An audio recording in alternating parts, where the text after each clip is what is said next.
കേരള കോൺഗ്രസ് നേതാവും മുൻ മന്ത്രിയുമായിരുന്ന ടി.യു. കുരുവിളയ്ക്ക് നാട് വിട ചൊല്ലി. ടി.യു. കുരുവിളയുടെ ഭൗതിക ശരീരം ഔദ്യോഗിക ബഹുമതികളോടെ ചേലാട് സെന്റ് സ്റ്റീഫൻസ് ബസാനിയ വലിയ പള്ളിയിൽ സംസ്കരിച്ചു.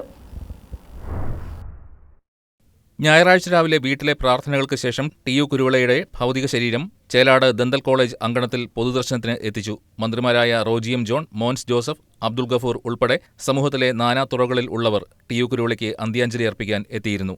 ഉച്ചയ്ക്ക് 2 മണിയോടെ ബസാനിയ പള്ളിയിൽ സംസ്കാര ചടങ്ങുകൾ തുടങ്ങി.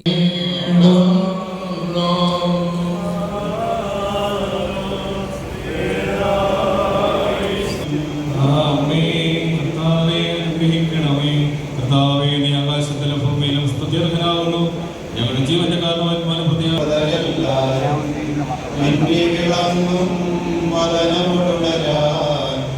തുടർന്ന് സംസ്ഥാന സർക്കാരിന്റെ ഔദ്യോഗിക ബഹുമതികളോടെ പള്ളി സെമിത്തേരിയിൽ സംസ്കാരം നടന്നു.